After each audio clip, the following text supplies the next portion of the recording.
punitive with it than us, and also was targeted towards us, but they mostly got hit themselves. And also, it's not even a big deal, and the lockdowns were totally unnecessary. But also, it's a deadly China virus that they sent, and also Trump was a genius for initiating Operation Warp Speed and producing the vaccines. But also, the vaccines did nothing except give your children autism.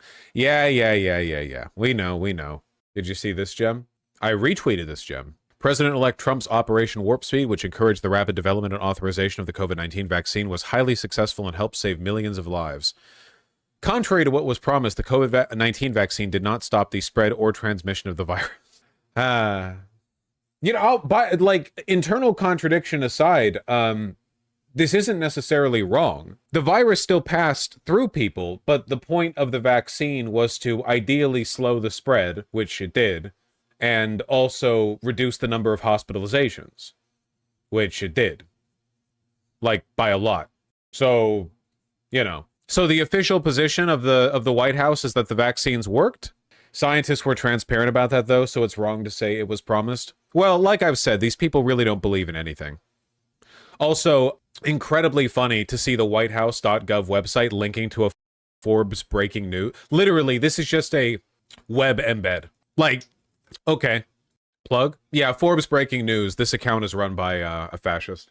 I don't know how representative that is of Forbes, like, broadly, but probably. The framing from Forbes breaking news is extremely far right. Back when he was trying to take credit for the vaccine, Trump gets booed. I remember this. And it's great. And you know what? I believe totally in your freedoms. I do. You got to do what you have to do. But I recommend take the vaccines. I did it. It's good. Take the vaccines. But no, that's okay. That's all right. You got your freedoms. But I happen to take the vaccine. It really is civilizational suicide. Like, I don't know, I'm being negatively polarized into believing all the things the fascists do, but only about the fascists.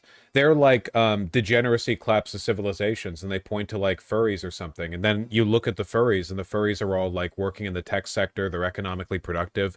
They stimulate the economy by doing like commissions of their characters wearing diapers or something. And then I take a look at them, and the median fascist position backed by media and billions of dollars of like corporate market propaganda is we should all die and everyone should suffer for no reason. That's like literally their position. Everyone should get disease. No laws should protect people. Everyone should suffer. And it's like, well, you motherfuckers are demons. You're actual like demons from hell. Your ideology is demonic. Like, there's not even a purpose to it. Reminds me of a clip of a Republican telling his voter to get a vaccine. He said, "I'm only asking you to think," and he got booed. Yeah, I mean, you have to sleep in the bed you made. Actual cartoon villains are less evil. That's genuinely true, yeah.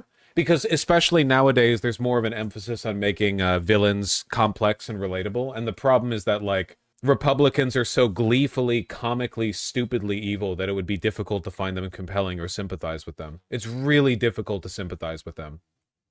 Like, really, really, really, really difficult. People sympathize more with Hannibal than you can with the average Republican, right? Like, you have the most heinous criminals, just give them a little bit of a backstory and people are like, okay, like, I'll work with this. But the median Trump supporter is literally like, everything was fine, but I felt resentful because, a complex set of economic and social conditions, either convinced me that I was entitled to more than what I got, or misled me as to why I was being deprived, and as a consequence, I want everyone to suffer. There's just no complexity to it. It's just suffering. That's all.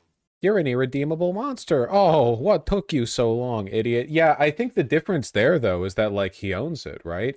I think that's the most frustrating part, too. And that maybe is what makes these people, like, even more frustrating to deal with than, like, abjectly evil people, which is that at least if you have an abjectly evil person in media, they can own it.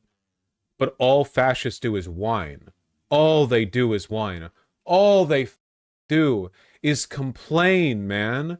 All they do is complain, always. They're the victims. They never shut the up.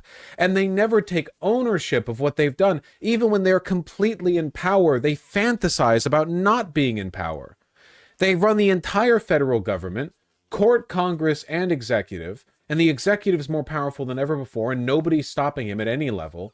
And they're still whining about how the deep state's constricting them. Any tiny resistance is like an apocalyptic threat. They're always the oppressed victims. God, it's so annoying.